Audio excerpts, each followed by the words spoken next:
गुरु परम ब्रह्म महामहिमाले प्रभु अखिल ब्रह्मांड विश्वब्रह्मांड शांति महामहिमाले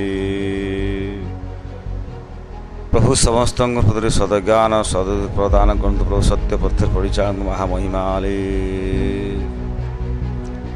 आज आम्भे माने धर्मर महिमा विषय जानिबा को चाहिबा। जो महिमा को कली हुए नहीं कि जानी हुए नहीं अर्थात अनुभव करी हुए ताही अनंत असीम भूमा उपनिषद कहे नान्य पंथा विद्यते अयमाय परम पद प्राप्ति पाई ब्रह्मोपासना व्यतीत अन्य दूसरा मार्ग नहीं। जे एक इति तमुष्टि भूष्णांग विचक्षण पतिज्ञ वृषव्रतु जे एक अद्वितीय जे मनुष्य मानक सर्वद्रष्टा जे सर्वशक्तिमान सर्वपालक ताहांकु केवल स्तुति और जनाना सह उपासना कर। मुनि ऋषि माने तपस्या बलरे जो सत्यर अनुसंधान करी शेष पर्यायर उपनीत रे पहुँचले से महिमा को कल्पना करि पारले नाही बा वर्णना करिले जाहाकू अवर्णन्य कहले अवांछ मानस गोचर से महिमा को जानिबा को प्रयास करिबा बा जानिबा को अभ्यास करिबा। जानिबा को अभ्यास कले सही पथरे आमे अग्रसर होइबा। तेणु करी गीतारे मध्य कह जाए ज्ञ तत्व जज्ञात मृत मस्नुते अनादि मत परम ब्रह्म न शतान्न सदुच्यते। जहाँ ज्ञ ताहा जानिबा द्वारा जीव किपरि मुक्ति लाभ करे से विषय तुमको कहबी। से विषय वस्तु अनादि परम ब्रह्म से सब का असत से अनादि परम अनंत अलेख व्यक्तिगत वस्तु अतीत जहाँ को मुनि ऋषि माने लेखि पारिले नाही कलम चली पारला नाही वर्णना करि पारिले नाही सेइथिपाई तांकु अलेख कहिले।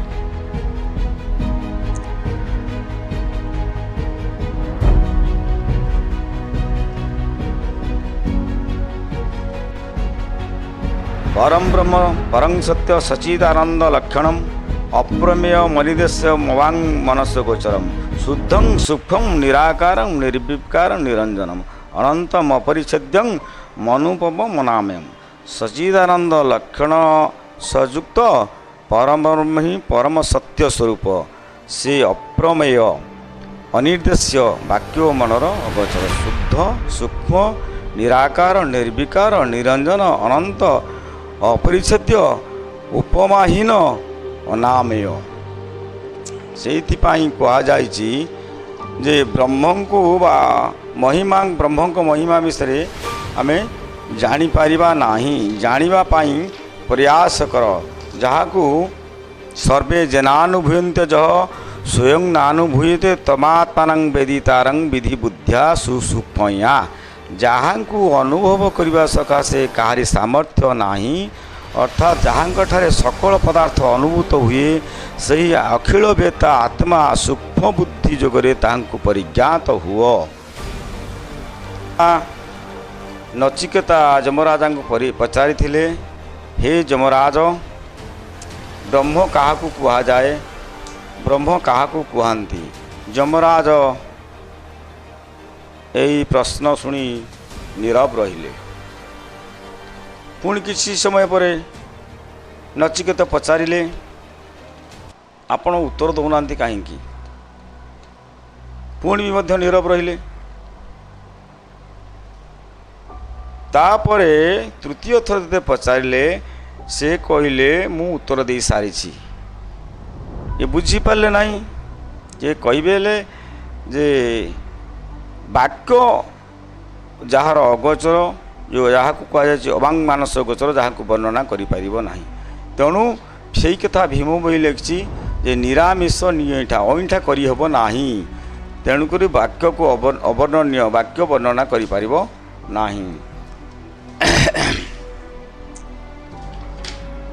जहाँ जानिले आ जानिबार किसी आवश्यकता नहीं, तमें से शुद्ध शुद्ध सूक्ष्म बुद्धि जानिबा को प्रयास कर।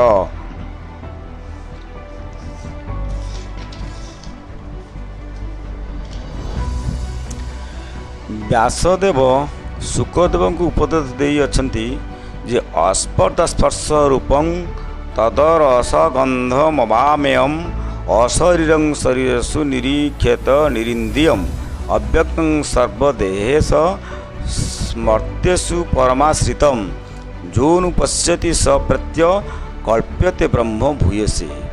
परम ब्रह्म शब्द नुहंती, तांको शब्द द्वारा ग्रहण करा जाए नाही। जे स्पर्श नुहंती, तांको स्पर्श द्वारा ग्रहण करा जाए नाही। से रूप नुहंती, अर्थात तांको रूप द्वारा ग्रहण करा जाए नाही। से रस बा गंध नुहंती, कारण से अव्यय इंद्रिय रहित, तांकर स्थूल सूक्ष्म कारण शरीर नाही। तथापि तांको निज शरीर रे प्रत्यक्ष कर। मरणधर्मी सकल शरीर रे जे अव्यक्त रूप से निवास करियछंती, ताहाको जो पुरुष गुरुवचन व श्रुतिवाक्य अनुसार अवलोकन करे, शरीर त्याग परे से ब्रह्म संगे निर्विशेष भाव लाभ करे।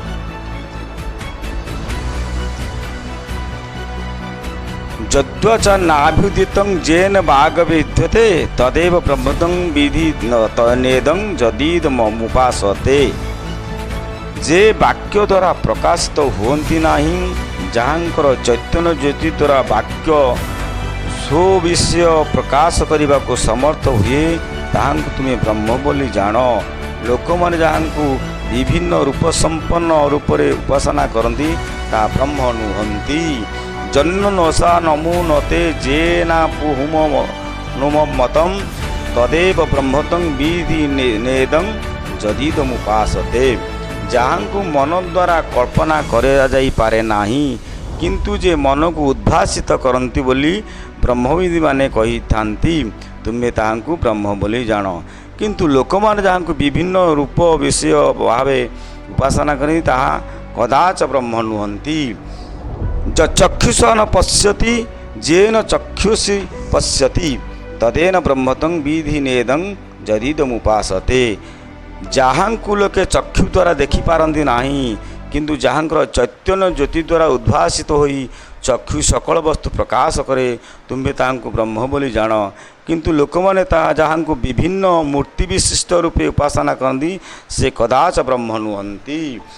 जत शृणवन्तो न शृण्वन्ति जेन श्रोत्रमिदं श्रुतं तदेकं ब्रह्म विधि नेदं जदीदमुपासते। लोक मैंने जहाँ को कर्ण द्वारा शुणी पारती नहीं, वरं जहाँ को द्वारा कर्ण श्रवण करने को समर्थ हुए, तुम्हें ताहांको ब्रह्म बोली जान। लोक मैंने जहाँ को विभिन्न मूर्ति विशिष्ट रूपे उपासना करती, से ब्रह्म नुहंती। जत प्राणेन प्राणीत जेन प्राण प्रणीयते तदेन ब्रह्मतं विधि नेदं जदीदमुपासते। लोक मैंने जहाँ को प्राणेन्द्रिय द्वारा गंध परिग्रहण करि पारंती नाही, जहाँ द्वारा प्राणेन्द्रिय निज विषय प्रेरित हुए, ताहांको तुम्हें ब्रह्म बोली जान। किंतु लोक मैंने जहाँ को विभिन्न विशिष्ट भाव उपासना करती, से ब्रह्म नुहंती। यही कथा मध्य भरद्वाज को ब्रह्मा कही, किं ब्रह्मेति च अखिलोपाधि विनिर्मुक्त मनाद्यन्तं शुद्धं शान्तं निर्गुणं निरवयवं नित्यानन्दम् अखिण्डेकरसं अद्वितीयं चैतन्यं ब्रह्म। ब्रह्मंकर स्वरूप कौन? जे सकल उपाधि अर्थात नाम रूप प्रभृति विनिर्मुक्त, जे अनादि अनंत शुद्ध शांत निर्गुण निरवयव नित्यानंद स्वरूप अखंडिक रस व पूर्ण परमानंद अद्वितीय चैतन्य सकल प्राणींकर जे एकमात्र ଚେତୟିତା ସେ ହିଁ ବ୍ରହ୍ମ। ଐଶ୍ୱଲ୍ୟନ को ब्रह्मा कही अचिंत्यम अव्यक्तम अनंत रूपं शिवं प्रशांतमृतं ब्रह्म जोनिं तथाद्य मध्यांत विहीनमेकं विभुं चिदानंदमरूपम अद्भुतम। जे अचिंत्य वाक्य मनर अगोचर अव्यक्त स्वरूप अनंत रूप मंगलमय प्रशांत अविद्या दोष शून्य अमृत वा भूत भविष्यत वर्तमान रूपक कालक्रय असंसृष्ट बृहत् निखिल ब्रह्मांडर उत्पत्ति हेतु जार आदि मध्य अंत किछि नाही, जे एक अद्वितीय सर्वव्यापी सर्वशक्तिमान स्वयं प्रकाशमान चिदानंद स्वरूप रूपविहीन ओ अद्भुत वस्तु से ही ब्रह्म। गीतार मध्य कहुई अक्षरं परम ब्रह्म, जे परम अक्षर से ही ब्रह्म।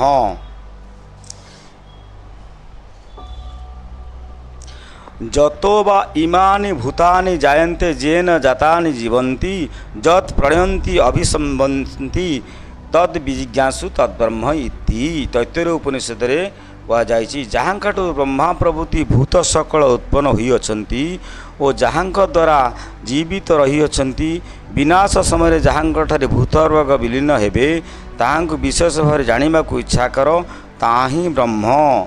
आनंद ब्रह्म नित्य जानात, आनंद ही ब्रह्म बोली निश्चित रूपे जान। जन्मादेश जत ब्रह्मसूत्र कहुई जहाँठार जगत जन्म स्थिति और लय घटिताए से ही ब्रह्म। सत्यं ज्ञानम आनंदं ब्रह्म, ब्रह्म सत्य स्वरूप ज्ञान स्वरूप और अनंत। ये स परम आनंदं सत्य ज्ञानम आनंद ब्रह्म। परमानंद ही नित्य सत्य और ज्ञानर स्वरूप और अनंत ब्रह्म अटंती। सत्यं ज्ञानम आनंदं ब्रह्म आनंद रूपम अमृतम जद विभाति शांतं शिवम अद्वैतं शुद्धमपामविधम। ब्रह्म सत्य स्वरूप ज्ञान स्वरूप अनंत स्वरूप से सर्व अपेक्षा श्रेष्ठ से आनंद स्वरूप अमृत स्वरूप प्रकाश पाती। से शांति स्वरूप विमल स्वरूप अद्वितीय शुद्ध एवं पापस्पर्श रहित। जस्मिन् सर्वमिदं सोत्प्रोतं ब्रह्म स्थावर जंगम जस्मिन् एदं लयं जानति स्रवन्त सागर यथा जस्मिन् भावाः प्रलीयन्ते लीनाश्चा व्यक्ततं चक्षु पश्यन्ति व्यक्ततं भूय जायन्ते बुद्बुदाइव। जेपरि समुद्र जल सूक्ष्म रश्मि द्वारा सूर्य रश्मि द्वारा निहित होई वृष्टि रूपरे नदी जल परिणत हुए परिणाम समुद्र लीन हुए, सेहीपरि स्थावर जंगम आदि समस्त ब्रह्मर कार्य। बुद्बुद जेपरि जलरू समुत्पन्न होई जलरे लीन हो जाए एवं पुनर्बार तहिरू उत्पन्न होता है, सेहीपरि पदार्थ मार्ति ब्रह्मरे लीन होई अप्रकाशित हुए पुनर्बार ताहांठारु अभिव्यक्त होता है। विज्ञान आनंदं ब्रह्म राति जात परायणम। ब्रह्म विज्ञान आनंद स्वरूप एवं धनतार परमाश्रय।